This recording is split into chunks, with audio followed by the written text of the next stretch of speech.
Nuraiza binti Shah Alam. Yang dihormati Surveyor Dr. Fazli Amri bin Muhammad, Pensyarah UiTM Perlis, peserta seterusnya, hadirin hadirat yang dikasihi sekalian. Selamat datang ke webinar series Marine Resource Management, anjuran Pusat Pengajian Sains dan Geometri Perancangan Ukur dan Seni Bina, Universiti Teknologi Mara, Shah Alam, Selangor.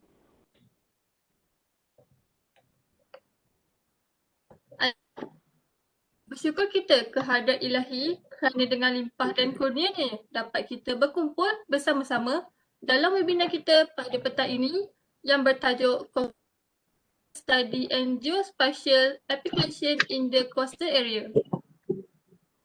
Kalau pergi Tanjung Keramat, anak manis, jangan diangkat. Kita mohon rahmat, semoga majlis mendapat berkat. Majlis dengan segala hormatnya berjemput Saudara Izzat Aiman bin Muhammad Fajuri. Bacaan doa. Dipersilakan. Al-Fatihah.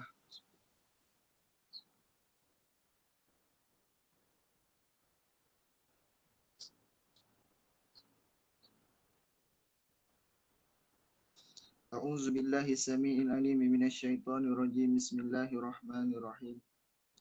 Alhamdulillahi rabbil alamin. Wassalatu wassalamu ala sayyidina Muhammad wa ala alihi wa sahbihi ajma'in.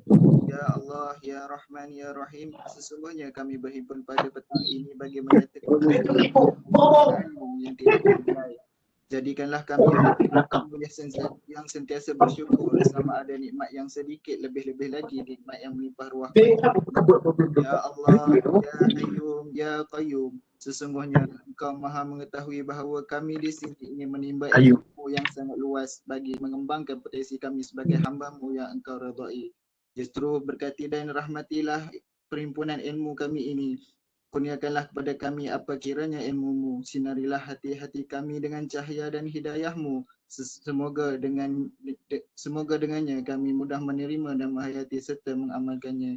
Ya Allah, Ya Ghani, Ya Hamid, kurniakanlah apa kiranya kepada kami kesihatan anggota, kecergasan minda, ketenangan jiwa, kekuatan semangat, mampu menembani cabaran, berdaya saing dan mampu martabat diri, keluarga, masyarakat dan negara. Allahumma ja'al jam'ana hadha jam'an marhuma wa tafarruqana min ba'di tafarruqana ma'suma wa la taj'alillahumma fina wa la ma'ana wa la man yatba'una syaqiyan wa la matrudan wa la mahruma. Rabbana atina fid dunya hasanah wa fil akhirati hasanatan wa qina adzaban nar. Sallallahu ala sayyidina Muhammad wa ala alihi wa sahbihi wasallam. Alhamdulillahi rabbil alamin. Amin, amin, ya rabbal alamin. Majlis merakamkan setinggi-tinggi penghargaan kepada Saudara Izzat Aiman bin Muhammad Fajuri atas bacaan doa itu tadi. Hadirin yang dimuliakan, tak lengkap bahtera tanpa nakoda, tak lengkap purnama, tak lengkap laut tanpa ombak badainya, maka tak lengkap program tanpa penceramahnya. Sebelum saya menjemput penceramah kita, izinkan saya untuk menceritakan sedikit latar belakang beliau. Nama diberi Profesor Madya Surveyor Dr. Khairul Nizam. Beliau merupakan Profesor di Fakulti Engineering and Alam Sekitar Universiti Kebangsaan Malaysia. Beliau merupakan Ketua Pusat Pengawasan Bumi di institusi. Beliau mula menyertai UKM sejak 2001 iaitu selepas menamakan pengajian dalam Sarjana Muda Geometric Science. Beliau mempunyai Master di Sains Terengganu, Malaysia. Beliau telah menamakan PhD dalam Civil dan Structure di UKM. Pengalamannya dalam Sistem Maklumat Geografi dan Geometrik. Beliau juga pengalaman selama 17 tahun dalam penyelidikan dan perundingan. Dan sekarang, beliau telah memimpin dalam penyelidikan kesan tinggi perubahan iklim iaitu terhadap kesan dan ekonomi. Tanpa melengahkan masa lagi, majlis dengan segala hormatnya menjemput Profesor Madya Surveyor Dr. Khairul Nizam Abdul Maulud untuk ceramah beliau.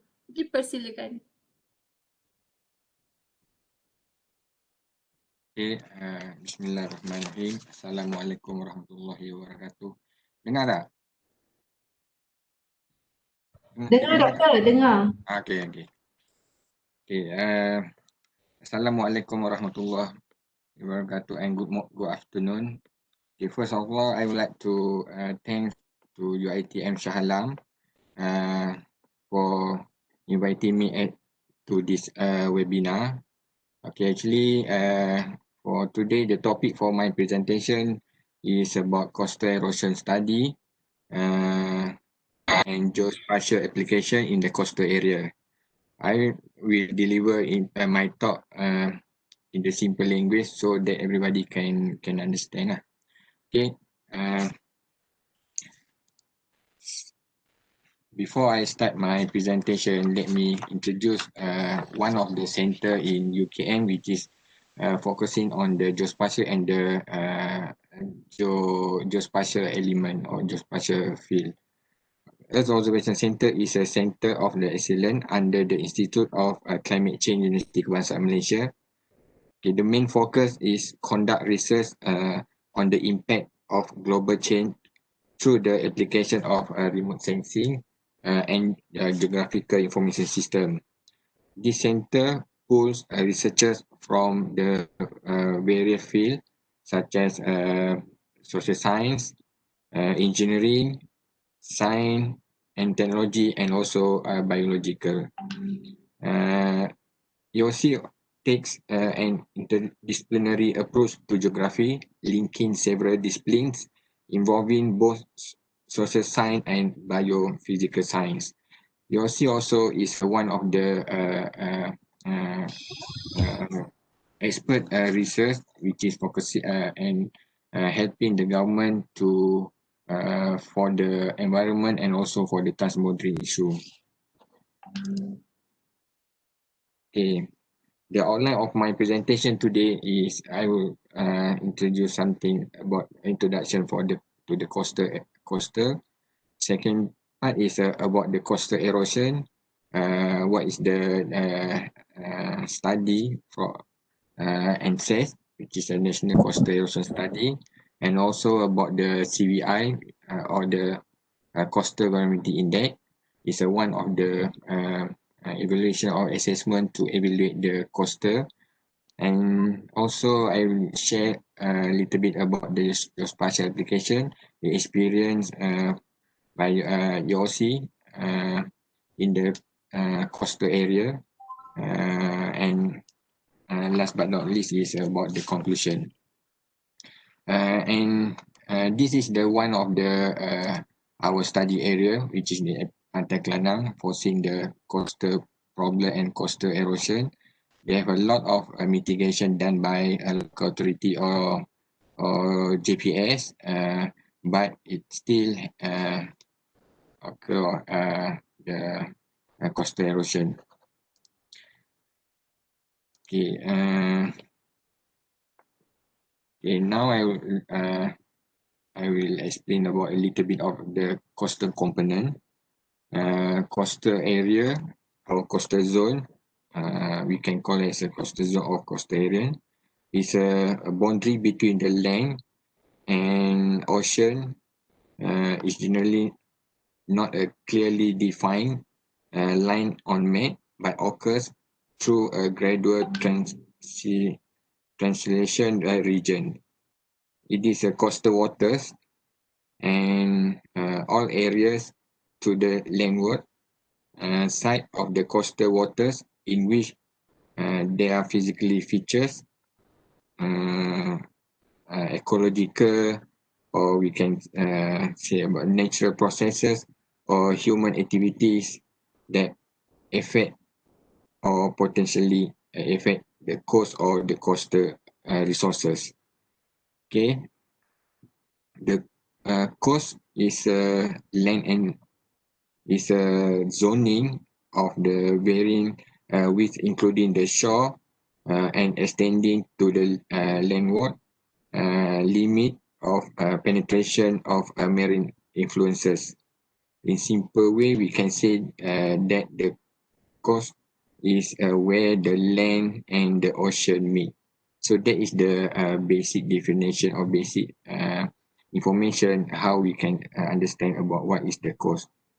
The coastline is a refer to the sea area adjoining the coast and comprising the near shore and offshore zones as coastal water. So coastline is a very confusing, especially for the layman to understand where is the coastline. But sometimes they have several definition of the coastline based on the application. For example, for the basic purpose, we can say that the boundary between sand and vegetation is the limitation of the or we can say as a coastline. It depends on to the application, especially when we want to do some analysis through the satellite image by using the low resolution image or medium resolution image. So we can say that the area between land and ocean or land and sand is a coastline to detect the changes. It's not to identify the coastline, but to identify the changes between different year. Okay. The beach is a part of the coastal system, which includes several zones defined by their proximity to shore and the dominant processes that occurs within them. Okay, beaches are accumulation of loose sand or pebbles with change rapidly due to the changes in wave energy, movement of beach sediment dissipates some of the energy of water breaking on the shore. Okay, and then the coastal geomorphology is a study of coastal landforms, their evolution, the processes at work on them, and the changes now talking place. So there is something like the basic information about the coastal that we can understand before we can continue to understand more about the coastal impact, coastal system and so on. Okay, next we go to the issues, the common issues in the coastal area. They have a lot of the issues, especially near the coastal area. We have the problem of the saltwater intrusion. We have a problem of the erosion, the changes of the coastline and so on. Okay, first, the main issue right now, especially in Malaysia, is about the port, harbour or marina for leisure craft. There is the construction for the purpose has disrupted coastal ecosystem, loss of habitat, fish, and etc. So most of the this development can make a problem for our ecosystem. Second is about the land acquisition, and the land acquisition has caused many areas such as mangrove forest area to be lost, and the effect is to the local community. Then it's about the recreation activities.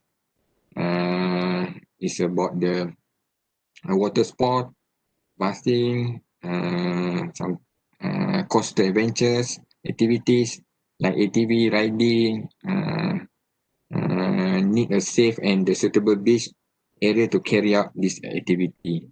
Okay, so we need to have something like the safe coastal area, safe beach area, and so on to have recreation activities. It can help also can help our country, especially in the on the tourism purpose. Okay, for the major development, for example, is a new township to build an airport, housing, recreation area, and so on. The coastal development activity or coastal reclamation are carried out in Malaysia waters and have an impact on a surrounding community, whether in the short or long term. It is not local in nature, but the effect can occur up to 10 kilometers. It's not meaning that the impact of the development in the compound area may be 500 or 1 kilometer, but it reach up to 10 kilometer based on the cumulative impact. So it depends to the scenario or the situation on the at the site, at the project site.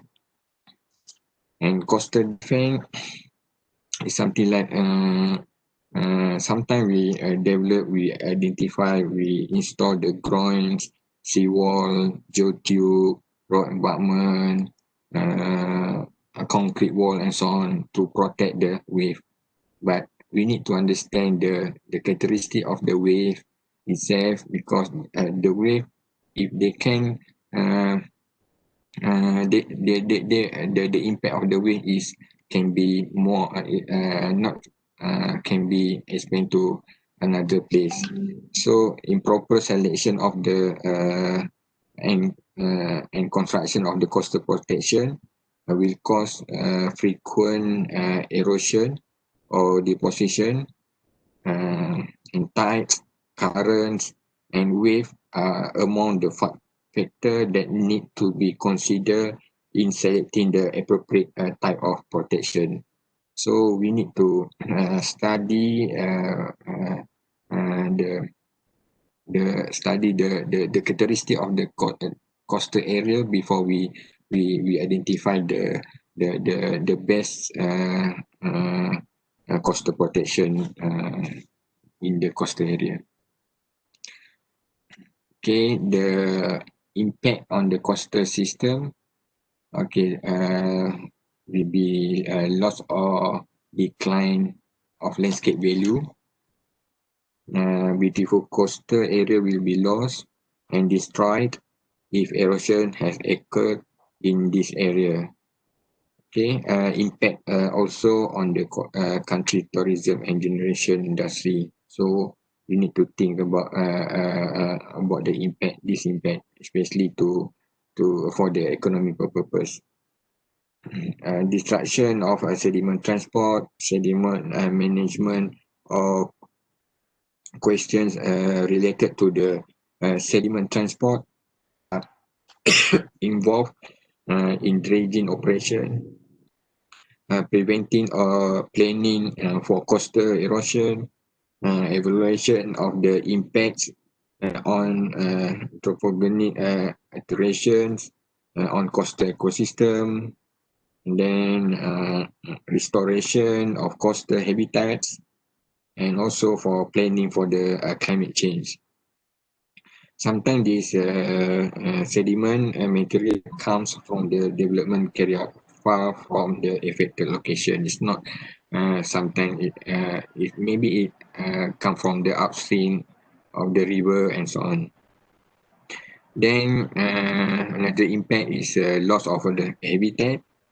A bird, fish, monkeys, insect and that live near the coastal area will disappear and become extinct. This will disrupt the ecosystem of human life also. Okay. Then disturbance of coastal erosion, coastal ecosystem, which is the coastal ecosystem areas where land and water join to create an environment with distinct structure, diversity, and flow of the energy. So they include such marsh, mangrove, wetland, estuary, and bays, and are home to many different types of plants and animals. If this affected or destroyed, it will degrade the ecosystem quality, including humans. Okay, And then another impact is about the decline in fish or shellfish resources. The main impact is to our fishermen or our aquaculture entrepreneur, and also for the coastal and especially for the coastal fishermen. If the erosion occurs, it can cause the entry or movement of the salt water into the aquaculture plot and cause of livestock to be affected. Okay, so we need to identify. We need to do identify the impact, and then we need to have some idea to do the mitigation. And then it's an impact on the existing business and employment. Operators such as a restaurant near the coastal area, hotels, a resort, and other business activity will be affected. The effect on employers as well as industry workers involved.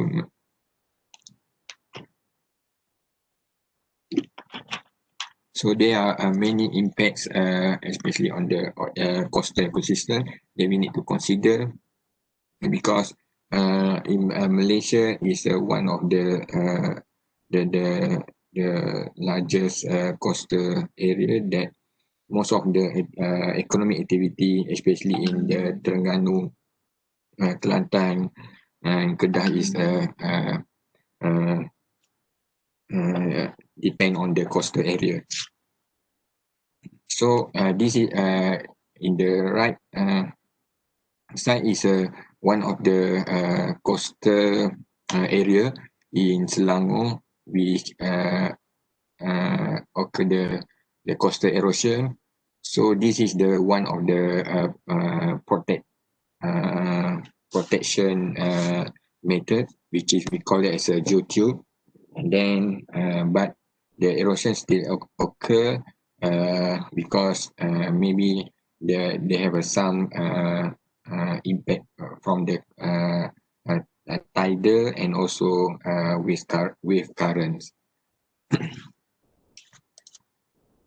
Okay, so in Malaysia, the guidelines are related to the coastal. We have a lot of the guideline, but the main guideline is we have a National Coastal Erosion Study, which is focusing on the coastal erosion activity status and also about the future planning. And the second one is a national physical plan for the coastal area by Plan Malaysia. Third is a integrated shoreline management plan is by Department of Irrigation and Drainage. They have a lot of ISMP study. Then number 4 also from the DID is integrated coastal zone management, and also for the coastal erosion guideline.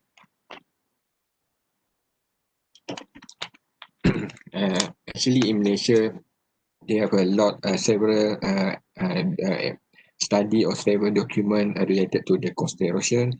For example, in Malaysia, luas they have their own study for the coastal activity and so on.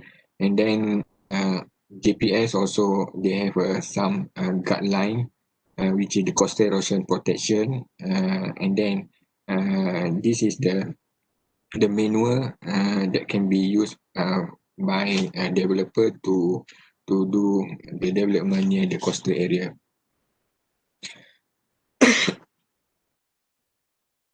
Okay.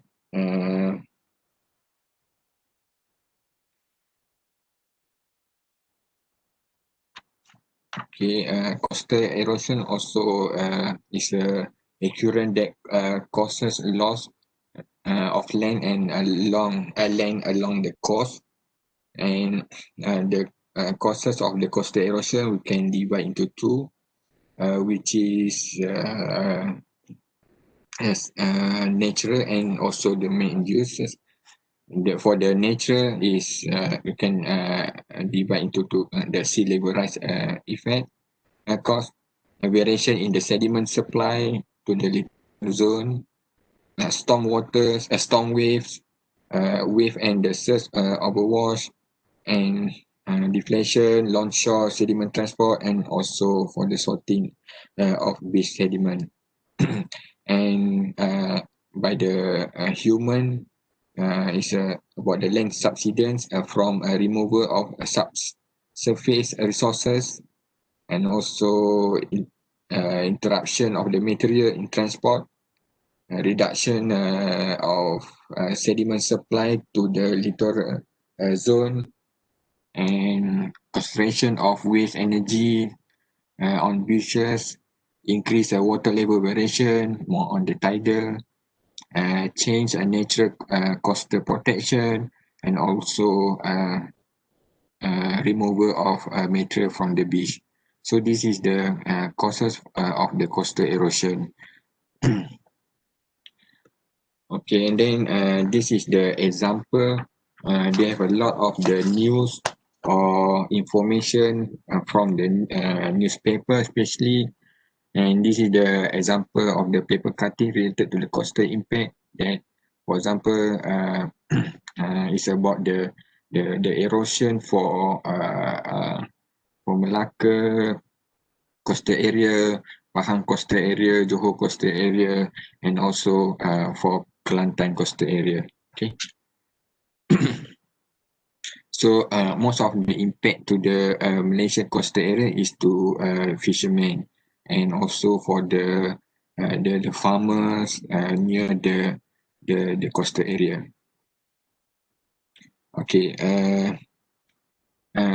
One of the important study in about the coastal erosion is the NCES, which is the National Coastal Erosion Study. And then NCES, the first NCES is in 1985, and then the latest one is in 2015.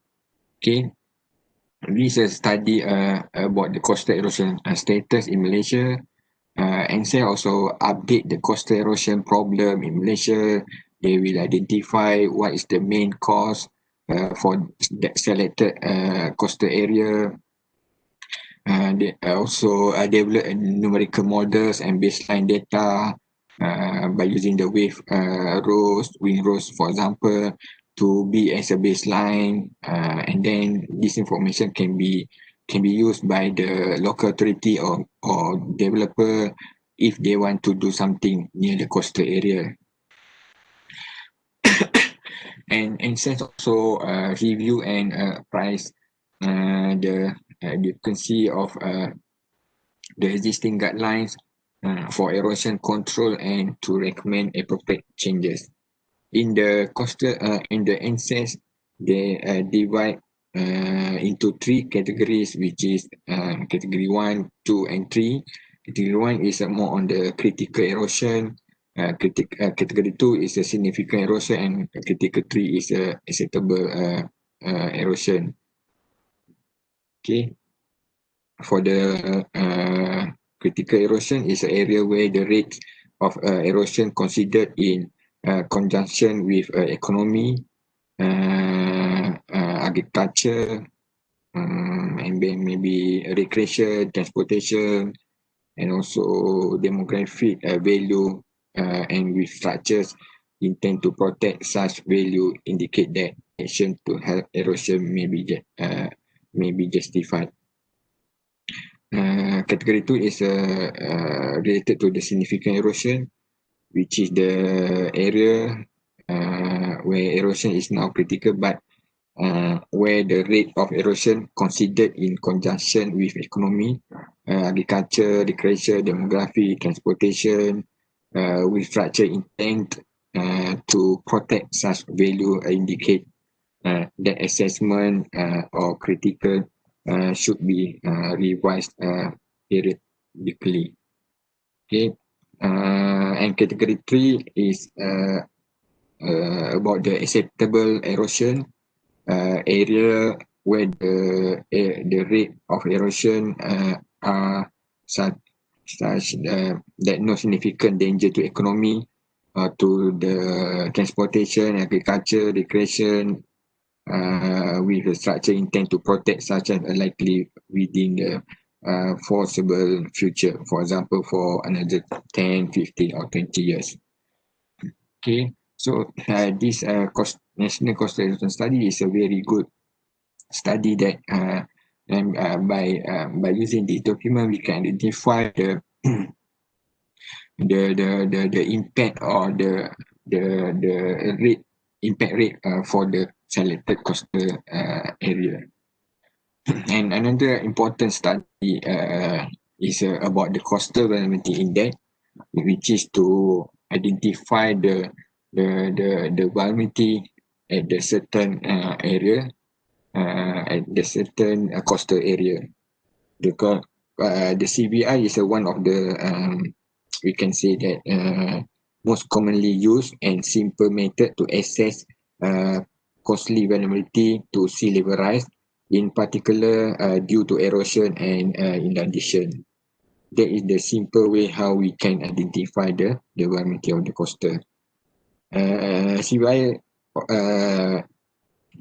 it also estimate the vulnerability of the coastal region to long-term sea level rise, erosion and inundation based on the physical, economy, social, economy and environmental characteristics. This is the very important element or parameter that we need to consider in the CBI. And then the combination of these factor we can call it as the integrated coastal vulnerability index, which is we integrate the various factors such as physical, socio-economy, environmental, and also economy itself. It is also a method to qualitatively estimate the relative role of the nature habitats in reducing the risk of erosion and inundation of the particular area. So they have several method,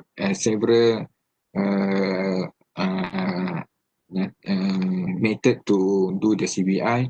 By using, also we can use the geospatial approach to create the model in GS software to do to identify the CBI value. Then at the end we can combine the parameter, the index for the certain each parameter, and then we can get the total coastal vulnerability index. Okay, now I would like to share our experience focusing on the geospatial application in the coastal area. Okay. First is about by using the DSAS technique, which is the coastline digital shoreline analysis system, to identify or to do some study about the assessment of the coastline. Okay, DSAS actually is a tools, is a third-party tools. It is in to the ArcGIS desktop, but now available in the desktop, not available in the ArcGIS Pro version, maybe up to 10.6, that enables user to calculate the rate of change statistics from multiple historical shoreline position. And DSAS also provides an automated method for establishing measurement location, perform rate calculations, provides the statistical data necessary to assess the robustness of the rates, and it includes shoreline forecasting with the option to generate maybe 10 or 20 years shoreline horizons and uncertainty bands. The available method in the SAS is such as shoreline changes envelope, net shoreline movement, endpoint rate, and another a linear regression rate, and also weighted linear regression rate. Okay, but in our study, we focus on the three type of the DSM method, which is the shoreline changes envelope and net shoreline movement, and also endpoint rate. Okay, and then the the thing that we consider to determine the coastal changes is we identify the temporal data. For example, by we use the spot image to identify the coastline 1983, 2004, and also 2014. Actually, for the 1993 is a baseline. Then we decided to use a topographic map as a baseline. Then we look at the shoreline changes from the 1983 to 2004 and also to 2014. And the reference line we consider 1 kilometer from the coastline. And in the Selangor study area, they have around 2,321 lines for the transit line. And we do the assessment of the coastal changes 1983 up to 2014. And then we do the desktop analysis, and then we go to the site to do the some validation analysis in 2016 or 2015 until 2018. So we do the some analysis by using the DSS approach, and then we verify the finding at the site. Okay, the findings by using the shoreline changes envelope, which is SCE is a method to calculate the changes in the position of the shoreline, position between the fastest and the closest line to the reference line without taking into account the date factor of the shoreline. So we don't consider the date of the shoreline. We just consider the how many shoreline that we consider. So we can see that this is the condition happen during the low tide and the high tide. So some of the community they identify their own mitigation method how to protect the coastal. For example, they use the tires, they do the close or construction waste to protect the coastal area.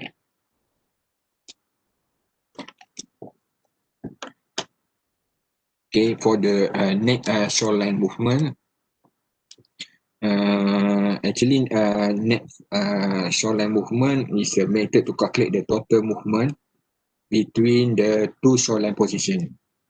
This method calculate the change in the position of the shoreline based on the previous and current shoreline position for each transit line. For example, in this study, we use the year 1993 and also 2014.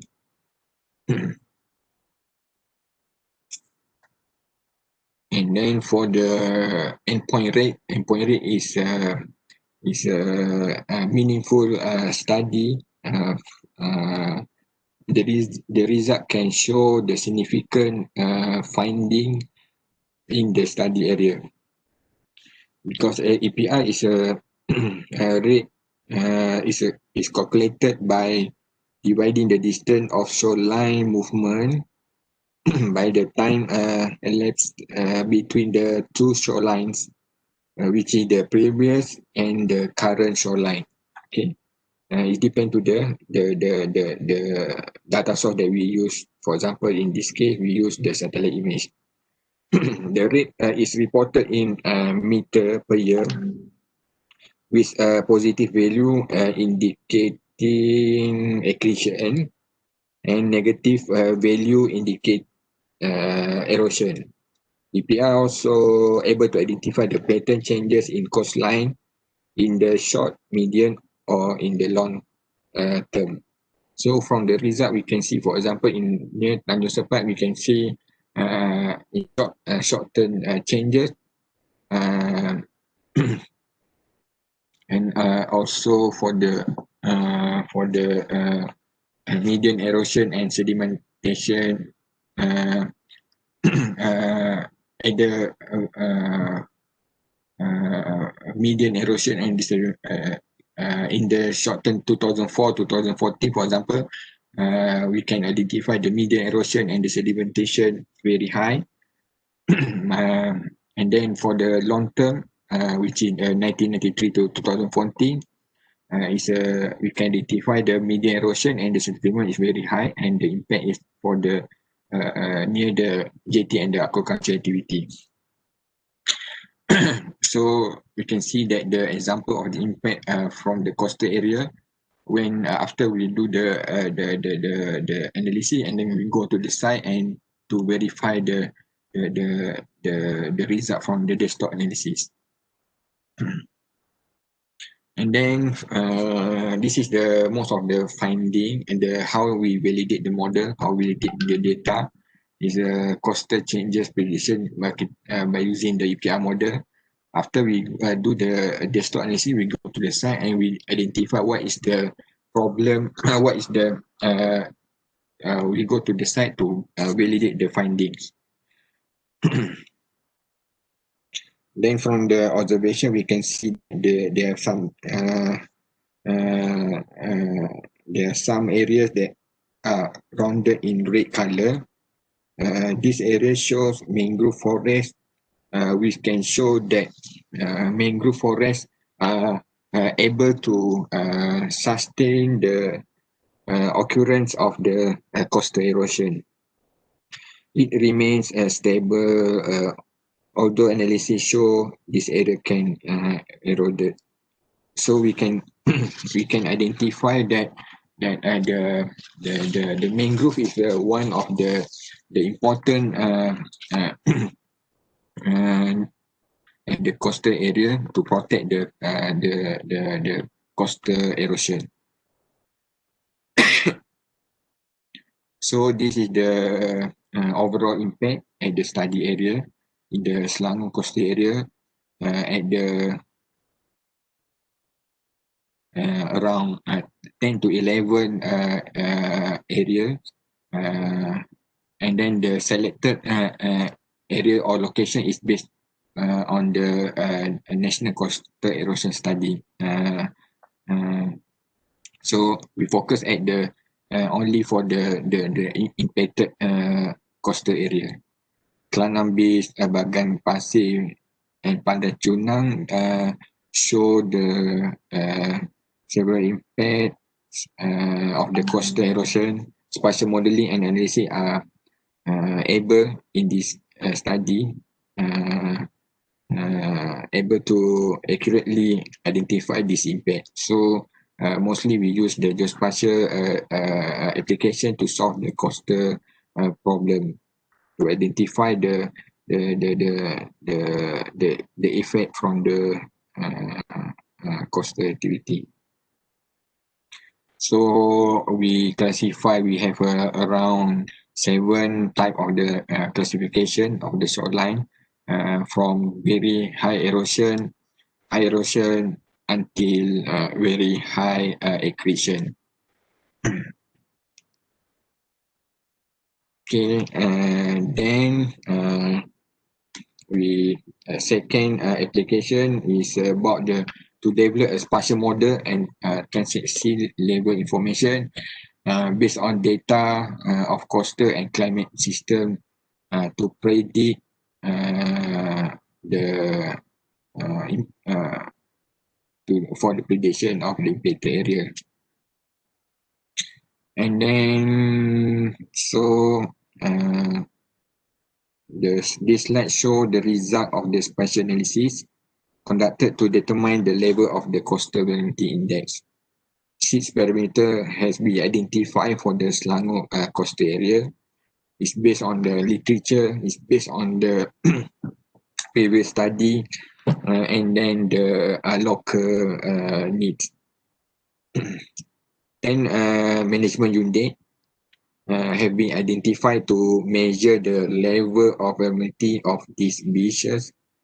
The 10th management unit start from north is Bagan Nanggoda Homa, Bagan Sungai Burong, until to the Tanjung Sepat and the Kampung Batu Laut at Sepang area. This result show that for the geomorphology around 60% is a high. For the tide range almost high, because we based on the tidal range at the Port Klang. Rate of the sea level rise also high.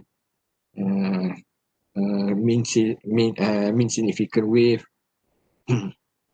rate of erosion and coastal slope also 3 MU at the coastal at the high value.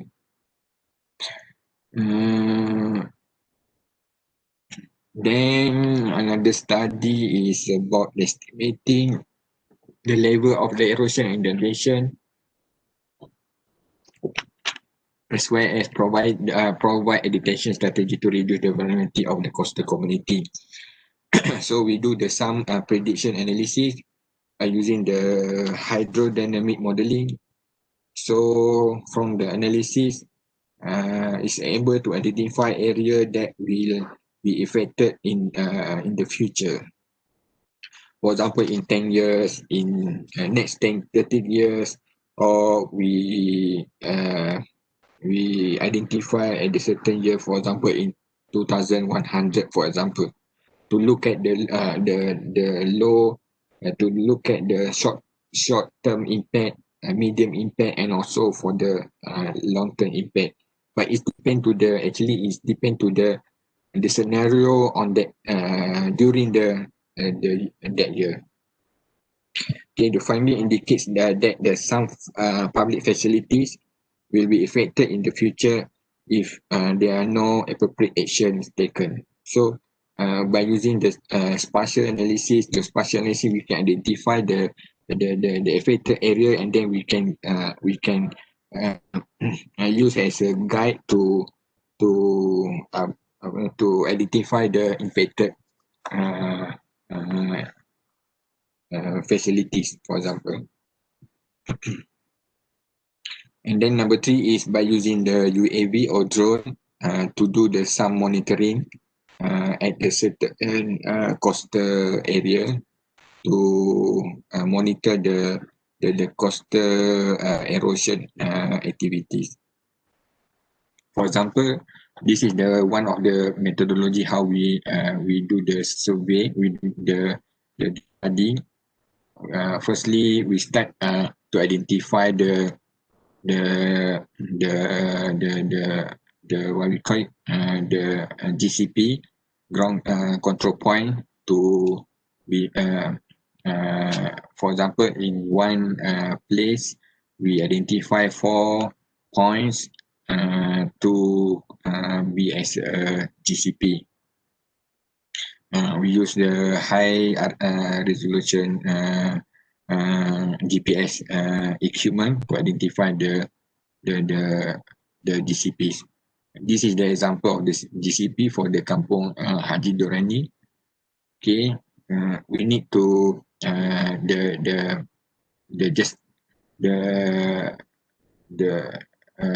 we need to identify the good GCP.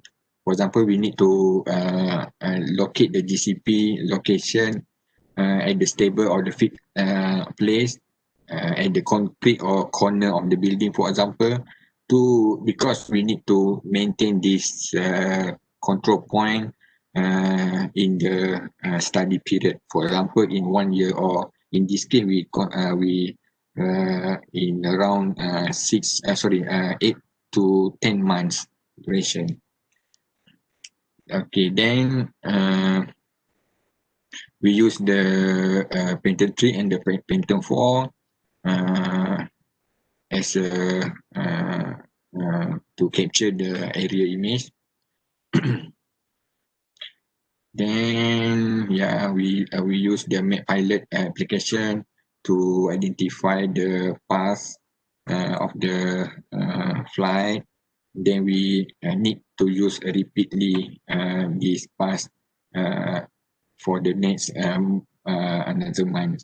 Then we need to identify the consistent. We need to use the consistent altitude. For example, in this case, based on the literature, 70 meter is a good altitude for the drone to monitor the coastal erosion. Okay, then we use the ArcGIS to process all the image. And then, okay.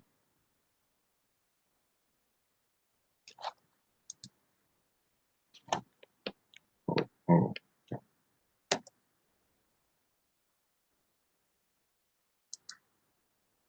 Okay, so then is about the we use a UAV as a method to monitor the coastal changes.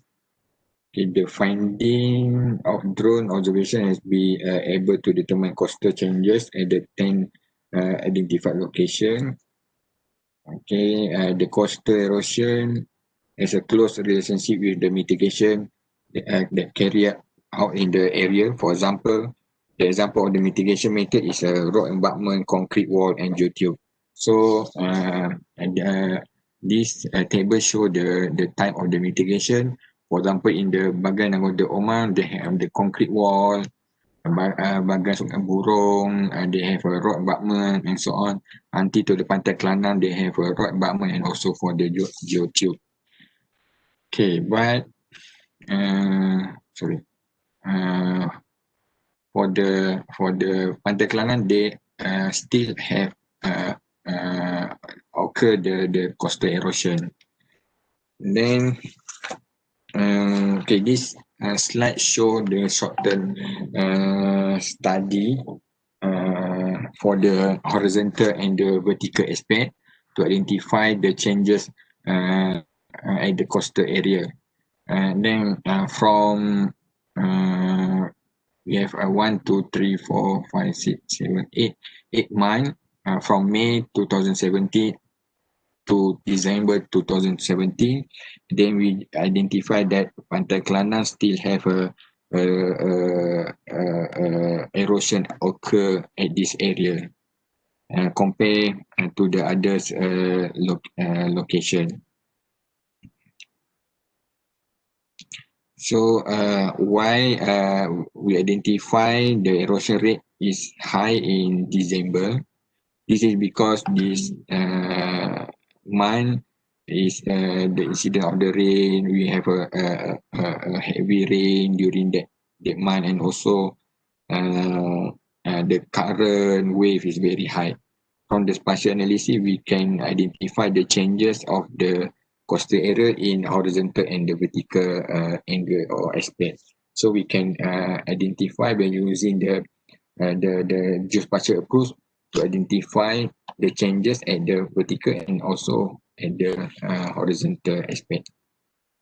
So this area is the most affected area for the coastal erosion.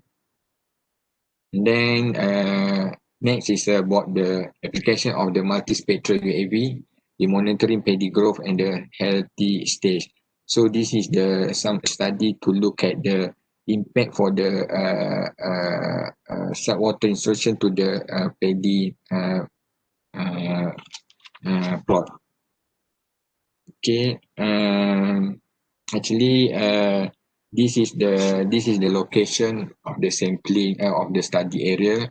We have 20 plots at the Kuala Kedah, and then this area always occur the problem of the paddy grows and healthy. So we use the geospatial method, the vegetation index, to identify the healthy of the paddy. Vegetation index is a simple and effective indicator widely used in aerial application, especially by using the UAV to discover and evaluate the vegetation cover, energy, and also plant growth. And UAV are one of the most widely used UAV unmanned area system in the environmental studies. So now a lot of the study we use UAV to monitor the paddy health, for example. Okay, this study aim to examine the paddy healthiness by considering the three vegetation indices, which is we use the NVDI, NDRE, CCI, and then BDRE, NDRE also. As known, paddy is a rice is important agriculture industry beside palm oil and rubber in Malaysia. Okay, so this is the study area indicated 20 plots. And then this is before we start do the study or analysis, we need to identify the problem. What is the main problem in this area, for example, especially for the paddy healthy. And then we need to identify, is it that the geospatial approach can help to solve the problem or to identify the impact from the saltwater interaction, for example. So the problem about the high tide phenomena, the sea water was splashed out into the paddy plot nearby the Kuala Kedah coastal due to high tide phenomena and heavy rain. This is based on the DID report in 2018, also from the farmers itself. Okay, then the impacted area is for the 20 farmers with total 36 hectare. And the paddy production was decreased from 2017 from 7 ton per hectare to 2018 1.5 ton per hectare only due to the seawater encroachment. This is the report by the National Key Economic Area 2018. So then we need to identify. We can use the geospatial approach to identify the problem. Okay, so and then this is the one of the NVDI mapping. Actually, we use the two season. We call it as a 2 season, and the rainy season or the dry season and the dry season to identify the healthiness of the paddy plot by using the UAV. So NDVI is frequently used for monitoring vegetation cover and the crop stress. Okay, this is used to measure biomass in precision farming and also for the forestry application. And it is used to quantify forest supply and leaf area index also. The result of the analysis show that the evaluation of the multispectral image can determine the level of the quality of, in this case, rice crops. Okay, So they have two type. In the first stage in 40 DAP, which is the 40 days after planting. Then we do the second analysis is 16 day after planting, and then it's before we harvest the paddy in 90 day of after planting. And then this is the result for the NDRE analysis. So we can see that the south part, especially in the plot 19, they have a problem in the saltwater insulation, and then we can see that the NDRE value is still low in this 3 period. And also CCI value of the paddy, we can use by using the multispectral sensing. So the CCI is the chlorophyll content index that normally we use to assess the healthiness and the nutrient content of the plant. This indicates can be facilitated, for example, in stabilization or improvement the agriculture output, and also farm profitability through the management or farm input by processing the image using, for example, Adisoft MetaShape software that can commercialize available in the market. So we can see this the output from the CCI analysis. And then okay, by this result is about the salinity match. The high accuracy UAV with combination with the red edge multispectral camera, in this case able to produce a good result in the effort to establish a monitoring framework for better rice management. Okay, the percentage differences different for DBI and NDRE during the 2 season. In season 2 is higher than the season 1.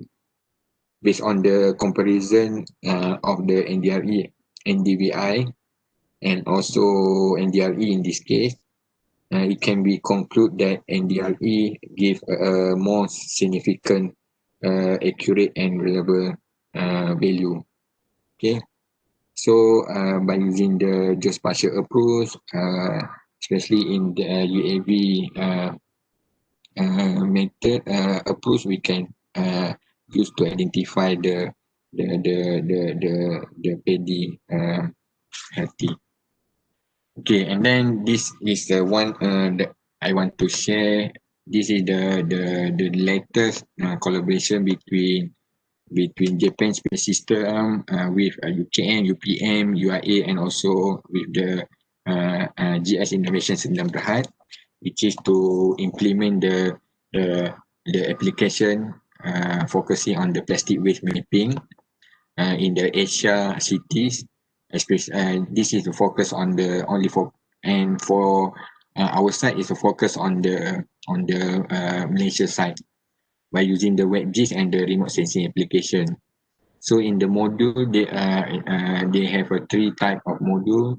Focus on the plastic waste in the center city of Kuala Lumpur, along the Klang River, and also we focus on the plastic waste near the coastal area. So we use the geospatial approach to technology to identify the location of the plastic waste, and then we upload to the cloud and we do some analysis. So the map show the example of the output, which is indicate the location of the plastic waste in Malaysia and also in Japan. Okay, next is about this is I would like to share one of the transdisciplinary research. Actually, geospatial, we can combine, we can integrate, we can do some multidisciplinary analysis with others field. For example, in this project, we integrate the geospatial approach, the social study, the environmental study, fishery study, and also the socio-economic study. And then this is something like the finding from the project for the physical one, and then for the fisheries. Next is for the economic analysis. We do the geospatial approach to identify the environmental analysis study, and then the last one is more on the social science or social study, which focus on the local community and local knowledge of the coastal community. And then this is I would like to share a little bit about the adaptation strategy to reduce the vulnerability of the coastal community. And then this is some photos of the existing mitigation in the coastal Selangor coastal area, done by local authority and also done by the communities. And then this is I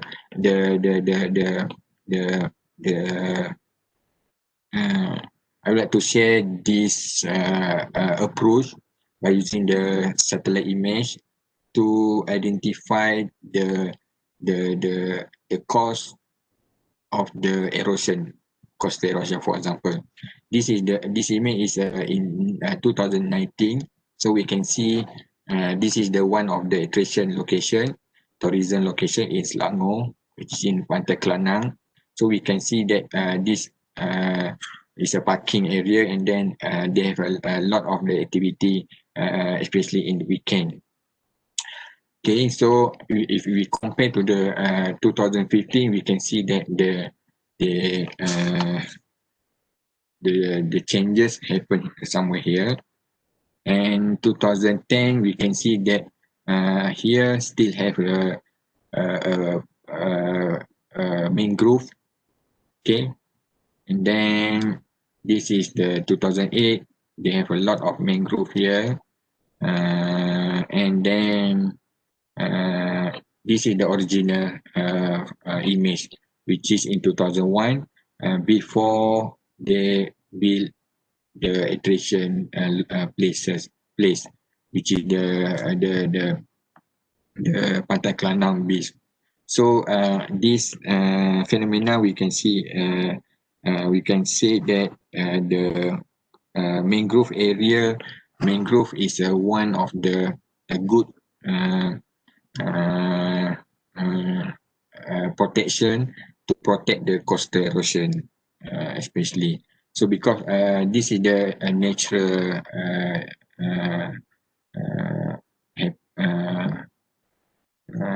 scenario in this location with a lot of the mangrove, but now after we do some development, they have some problem, especially in the coastal area.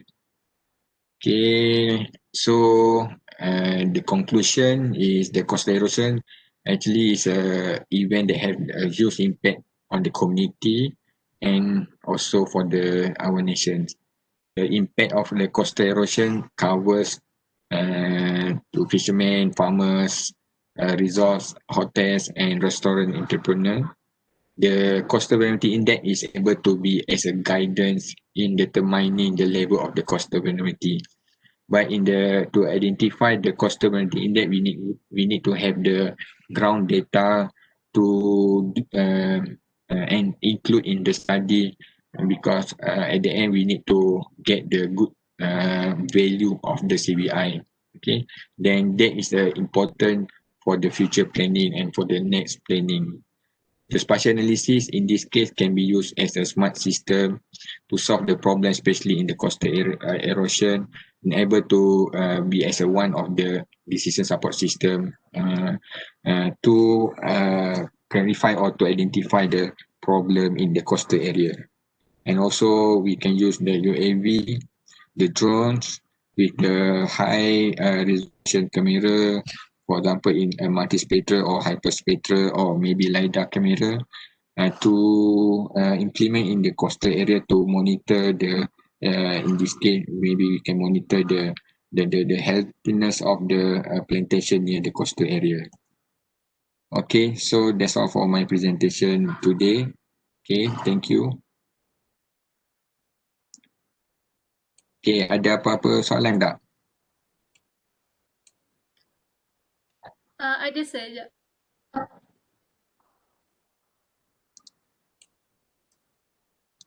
Terima kasih diucapkan kepada Prof. Madya Survey Dr. Khairul Nizam Abdul Maulud atas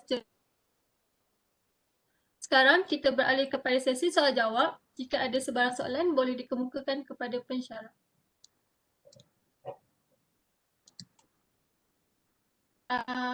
Soalan pertama daripada Isha Baizura. Assalamualaikum. Di pelbagai statistical calculation yang boleh dipilih, SPE, NSM, EPR, LPR dan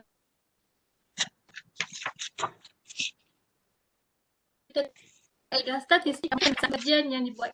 Terima kasih. Okay, sekejap ni. Okay, actually dalam DSAS memang dia ada lebih kurang dalam 6-7 method untuk kena pasti kajian kita lah. Tapi yang paling penting ia bergantung, is depend to the available data yang kita ada. So kalau let's say kalau katakan kita ada data yang banyak, kita boleh buat analisis yang lebih baik lah. So kalau dalam kes ni, kalau kita ada let's say 3 period 3 tahun data, kita mungkin boleh buat analisis sehingga endpoint rate ataupun actual line movement je. Tapi kalau kita ada maybe 10 years data ataupun 10 set of the data, maybe we can use the linear regression rate. So kita akan tengok dia punya result tu lebih baik lagi lah compare to the 3 tahun yang data. Tapi dia ada pro and con dia lah. It depend to the purpose of the study. So the first thing kita kena tengok lah, kita nak tengok dia perubahan data, hakisan tu dalam bentuk apa. Kita nak tengok perbezaan dalam 2 tahun je ke, ataupun kita nak tengok dalam kumulatif yang tahun yang berbilang yang banyak tahun lah. Okay. So ada lagi soalan?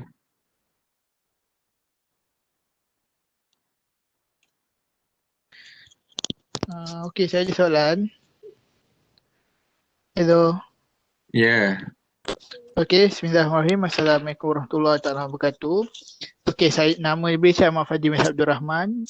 Sekarang sedang berkhidmat di Jabatan Hukum dan Pemerintahan Malaysia. Okey, saya ada 2 soalan sebenarnya. Pertama berkenaan dengan kajian yang dilaksanakan untuk erosion study, yang mana yang setakat yang saya tahu kebanyakannya erosion ni berlaku dekat belah pantai timur kan.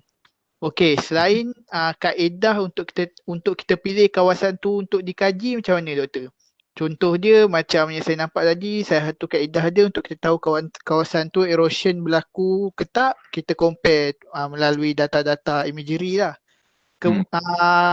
Tapi ada tak ambil maklumat daripada mungkin log-log kadaster yang ada kat Jupem, sebab macam Jabatan Hukum start pada 2016 kita memang ada buat untuk pengukuran bawah Seksyen 49 KTN yang melibatkan hakisan laut lah. So adakah kajian-kajian dia mengambil kira, sebab kalau bila Jabatan Hukum buat kajian untuk erosion ni, dia akan mengukur dengan detail lah macam ukur tanah. Yeah. Okey, itu soalan pertama saya. Soalan kedua, untuk berkaitan dengan kajian untuk erosion ni, adakah ada penglibatan Jabatan Hukum sekali ataupun tidak? Okey, itu je soalan saya. Terima kasih. Okey, terima kasih Syed di atas soalan tu. Untuk kajian ni memang kita tak libatkan Jabatan Hukum lah. Kita melibatkan agensi-agensi lain yang lebih bersifat yang relate dengan environment lah. untuk pemilihan kawasan ni kita pertamanya kita mengambil kira dokumen-dokumen ataupun garis pandang ataupun studi-studi sebelum ni yang telah dilakukan lah. Contoh dalam kes ni kita menggunakan NSAS 2015, NSAS 1985 dan kita compare dengan NSAS 2015, yang mana kita identify kawasan-kawasan yang still lagi berlaku erosion dalam 2 tahun ni, contohnya dalam dua tempoh masa ni lah. So situ itu adalah salah satu cara bagaimana kita identify kawasan lah. Dan kemudian baru kita menggunakan satellite image approach to identify the changes tu. So kita menggunakan beberapa tahun dataset untuk kita identify lah the changes tu. And then baru kita akan go to the site and then kita akan study the faktor-faktor lain lah. Dan kalau kita juga boleh buat study yang lebih lanjut dengan menggunakan hydrodynamic analysis to study the impact itself by modeling lah. So untuk actually untuk kesan kepada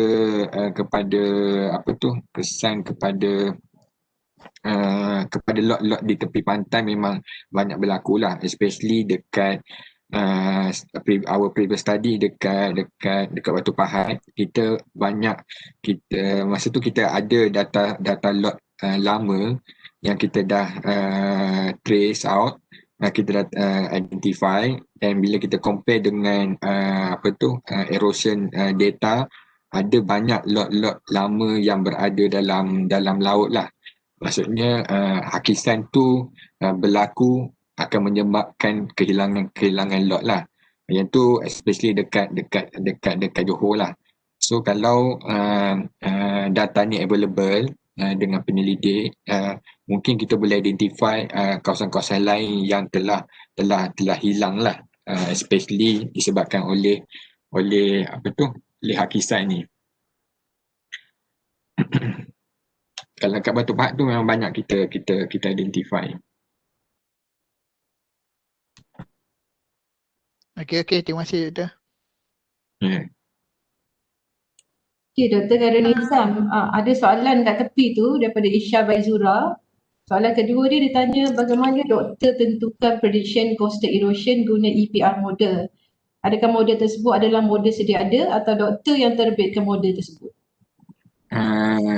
Actually EPR tu merupakan satu model yang available dalam DSAS lah, iaitu dalam third party tools yang dia free dia freeware lah, ataupun third party tools yang percuma yang kita boleh download, yang mana dalam tu dia ada model EPR tu. So EPR tu kita boleh gunakan lah. So dia ada tata cara bagaimana kita nak menggunakan data tu berdasarkan kepada dataset yang kita ada, dan kita boleh buat analisis menggunakan software. Dalam kes ni kita boleh gunakan software ArcGIS lah untuk buat analisis tersebut. Model tu memang dah available lah. Dia memang dah available dalam DSAS tu.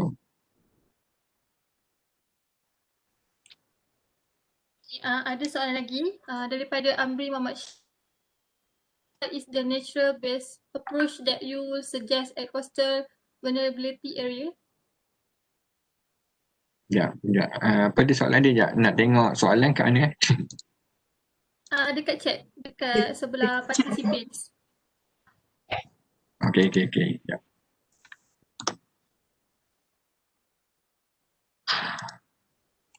Dia yang soalan yang mana?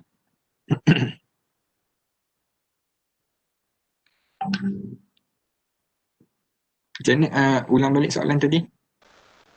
Okay, may I know what is the nature-based approach that would like to suggest of the coastal area?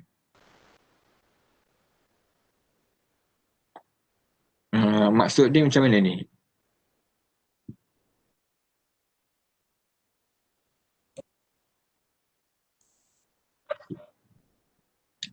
Yang ini sebab ada peserta tanya daripada Amri Muhammad Shah. Tapi mungkin dari segi nature tu, mungkin dari segi coastal area yang bagaimana, atau coastal area yang mungkin senang menghadap kawasan laut, maksud saya daripada impact wave ke, daripada impact apa tu, sea level rise ke, tak sure sebab nature dia tanya kan. Mungkin lah saya rasa dari segitu. Kalau yang sebab nature ni dia banyak elemen lah. Satu perkara yang kita yang macam erosion study ni kita kena relatekan dengan karakteristik kawasan tersebut lah, especially macam ombak, current dan sebagainya tu kan. So yang tu merupakan data asas dan juga tidal kawasan tu lah. Yang tu merupakan data asas yang kita gunakan lah untuk kita identify the impact tu. So jika kita mempunyai data-data tersebut secara base untuk baseline, kita boleh identify sama ada kawasan tu kawasan yang rapuh ataupun yang mempunyai kerentanan yang rendah lah. Sebab satu lagi macam land formation lah. Maksudnya land formation ni maksudnya aras ataupun data elevation pantai tadi lah. So kalau pantai yang agak landai, so impact dia kepada erosion tu mungkin akan lebih dia lebih terkesan jika ombak ataupun current yang ada di kawasan tersebut lebih kuat lah. So yang last tu jika satu kawasan itu severe erosion and the authority want to install hard structure, but at the same time that area is the place for landing structure, what are the suggestion that can be do? So okay, kalau untuk kita tentukan kita nak tentukan protection method ni, kita kena buat some analysis yang lebih mendalam lah. Banyak perkara yang kita perlu ambil kira. Okay, dalam kes ni ada effect of the turtle landing kan. So kita dalam penentuan untuk menentukan protection mitigation yang paling sesuai, kita kena ambil pelbagai faktor termasuk faktor ekonomi dan juga faktor kerentanan ataupun faktor sama ada dia sesuai nak dilakukan ataupun tidak. Perkara-perkara ni perlu kita perhalusi lah, sebab kadang-kadang kita akan tengok kepada yang mana yang lebih besar impact dia, sama ada kepada haiwan tadi ataupun kepada komuniti tadi. Contohnya let's say katakan kawasan tu mungkin tidak ada komuniti yang impact, mungkin kita boleh memikirkan satu protection yang lebih mesra lah, yang mana mungkin akan cover kawasan turtle landing tadi contohnya lah.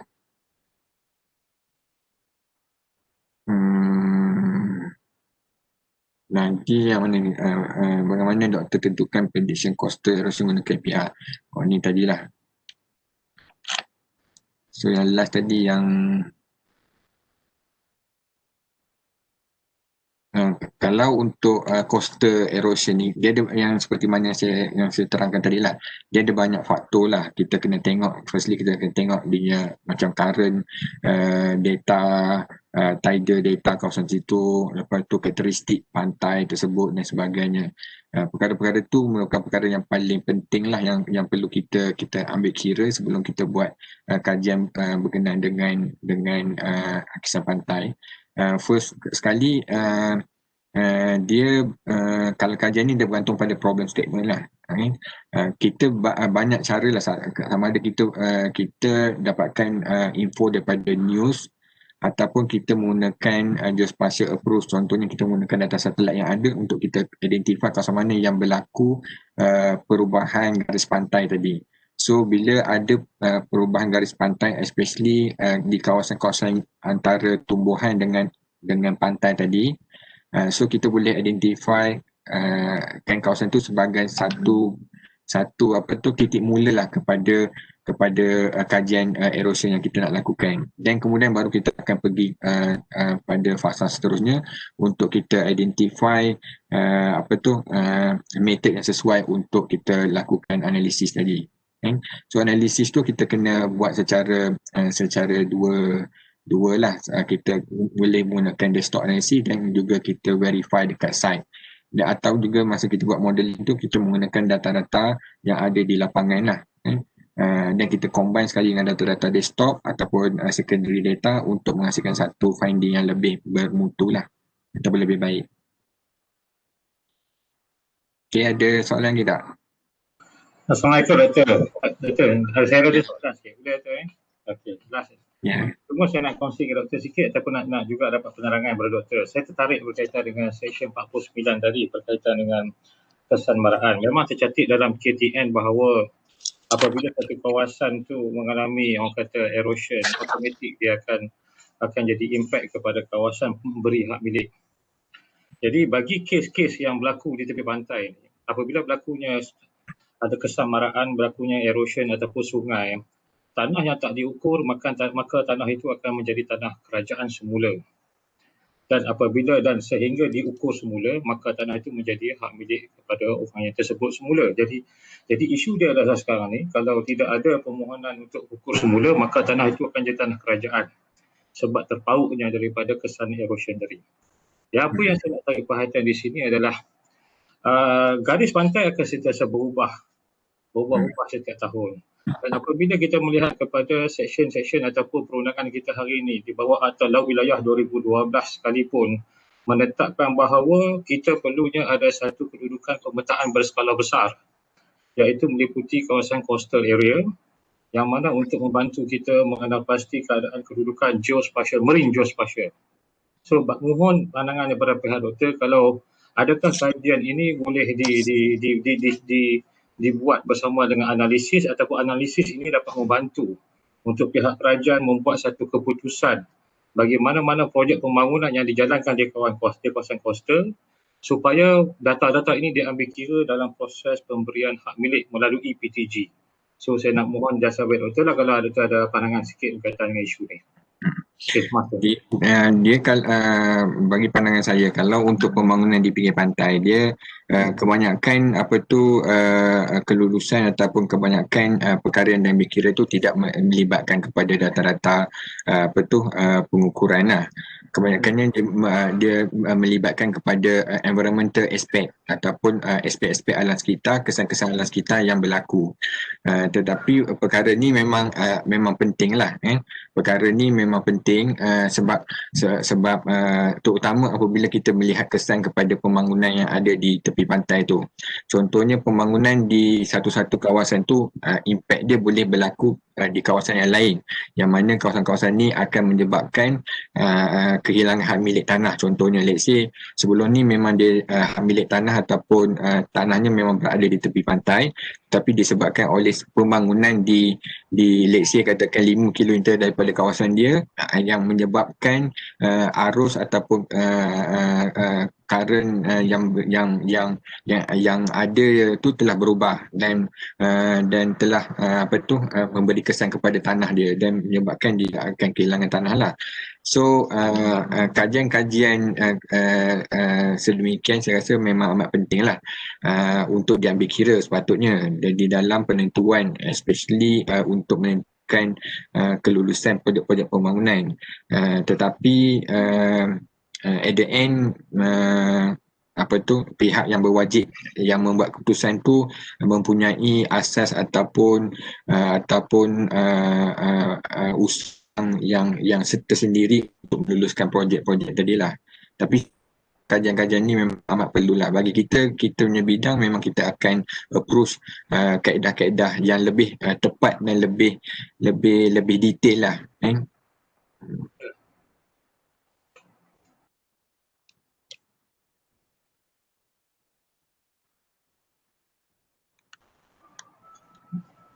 Dan satu lagi sebagai tambahan, kalau apa isu dengan segi reclamation, bila berlakunya erosion, orang just reclaim sahaja. So apakah kesudahan bagi erosion tersebut? Itulah yang sebab especially reclamation activity ni, study memang telah dibuatlah sebelum tu, sebelum kelulusan tu, hydraulic study ataupun hydrodynamic study tu memang telah dilakukan terlebih dahulu. Cuma kadang-kadang isu data yang diguna pakai tu mungkin tidak mencukupi, yang menyebabkan result ataupun hasil analisis tu tidak menyeluruh. Especially kalau sebab especially kepada projek-projek yang banyak berlaku, contoh, dan impact dia secara kumulatif. Contohnya satu site tu memang dia satu projek tu memang bila dia study memang memberi impact yang sedikit kepada sekeliling, kawasan sekeliling, tapi jika ada beberapa projek dia akan mengubah secara total lah perubahan-perubahan tadi. Ya, tapi memang ni lah, memang kajian-kajian yang melibatkan kepada projek-projek, especially projek reclamation ni perlu dilakukan dengan terperinci lah. Tapi kemungkinan serta-serta agensi tu dia tidak ada kepakaran untuk menentukan tahap perincian data ataupun analisis yang dilakukan. Mungkin dia ada restriction daripada segi kepakaran ataupun kemampuan ataupun masa untuk fokus melihat kepada hasil daripada ujian-ujian ataupun study sebelum projek pembangunan itu dilakukan.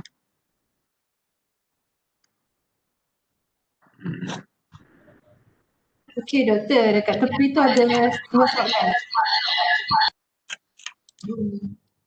Ya.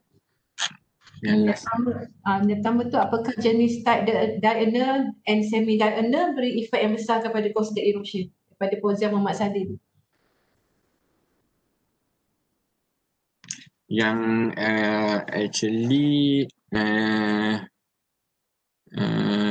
dia ada memberi efek dan juga impact, tetapi dia punya impact tu dia juga hubung kait dengan current yang ada lah. Jika current di kawasan situ agak besar ataupun agak kuat, kemungkinan impact kepada coastal tu ataupun hakisan pantai tu akan lebih besar berbanding kepada current yang sikit. Dan juga kita perlu mengambil kira faktor aras pantai tadilah. Jika aras pantai tu yang agak landai, yang agak landai, kemungkinan impact dia berkurangan. Dan juga kita perlu lihat faktor-faktor seperti material ataupun seperti geologi kawasan tersebut. Kalau let's say kawasan itu kawasan yang berbatu, memang kemungkinan dia tidak memberi impact yang besar lah. Tapi kalau kawasan-kawasan yang rapuh, yang mudah terhakis, dia akan memberi kesan lah. Last kali tu isu semasa hangat dikatakan yang boleh dibuat untuk buat kajian. Kalau yang paling general, kalau untuk dia tengok level lah kan. Kalau untuk level yang macam undergraduate tu, kita boleh tengok kepada kesan-kesan impact pembangunan yang ada lah. Impact pembangunan sedia ada yang ada terhadap hakisan-hakisan pantai yang berlaku di sepanjang ataupun di perairan kawasan pembangunan tersebut.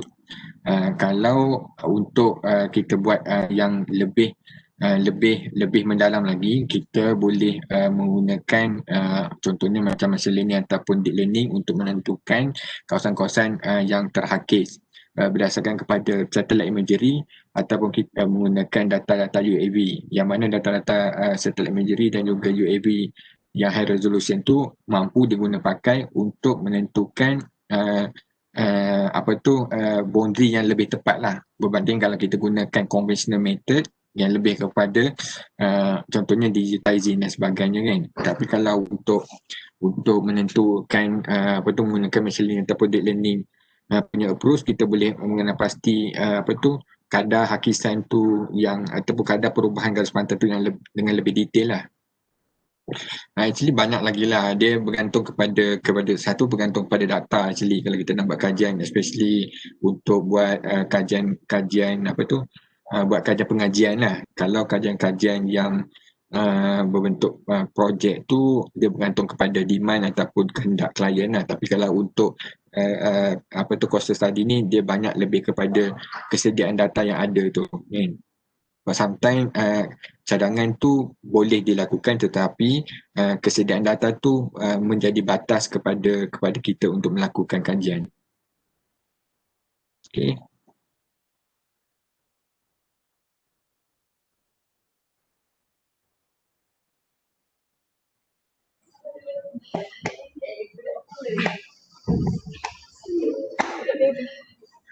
Ada sebarang soalan lagi? Tak ada dah rasanya, Najia. Baiklah hadirin yang dihormati, selesai sudah majlis program webinar itu tadi. Ucapan tahniah buat semua peserta dan hadirin yang memberi kerjasama untuk tunggu sehingga selesai. Semoga semua hadirin dapat memanfaatkan ilmu yang diperolehi di dalam seminar ini dan berkongsi dengan yang lain. Suka di sini saya ingin menyampaikan bahawa pada 27 November 2020 iaitu pada hari Jumaat akan diadakan webinar ketiga yang akan dikelolakan oleh pelajar-pelajar dari UiTM Perlis.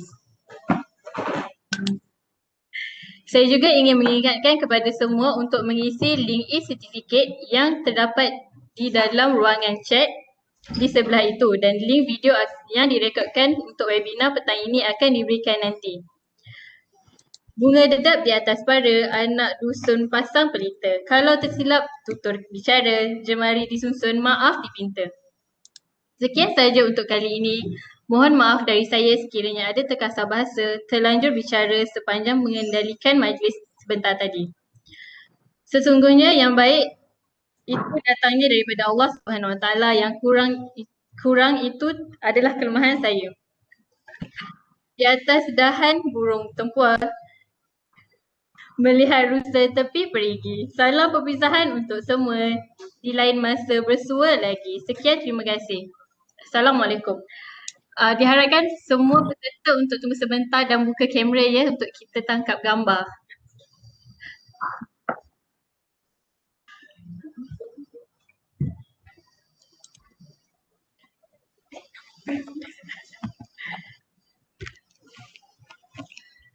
Izlan Weh, Izlan Azlan. Azlan, dah ready ke?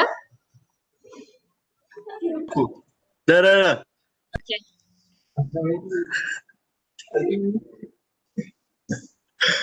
Ya.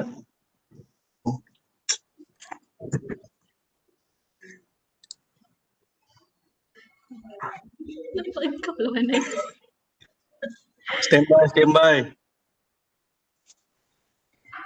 1, 2, 3. Ya, lagi. Standby.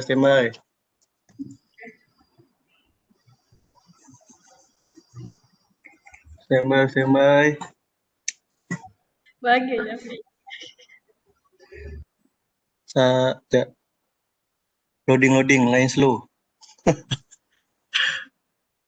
1,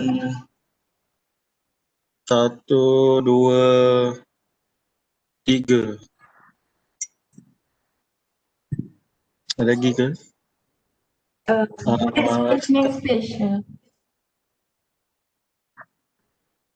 Dah tak ada lah. Biar lah. Yang lain tak buka kamera.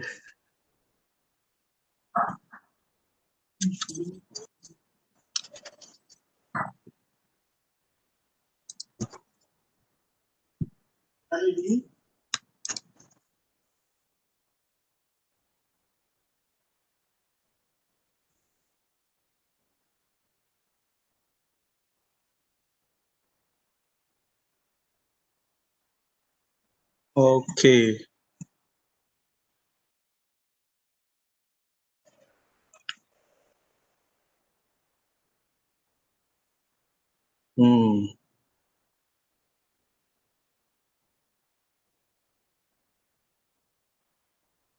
Oh.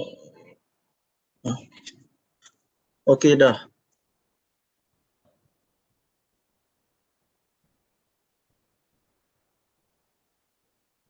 Okey, terima kasih kepada semua yang hadir pada petang ini dan sama-sama mendengar talk daripada Dr. Khairul Nizam. Jumpa lagi. Assalamualaikum. Waalaikumsalam. Terima kasih Dr. Aizam yang menjemput. InsyaAllah kalau dapat memberi manfaat sikit lah kepada semua. Okay. Okay. Assalamualaikum warahmatullahi wabarakatuh. Waalaikumsalam. Terima kasih. Salam.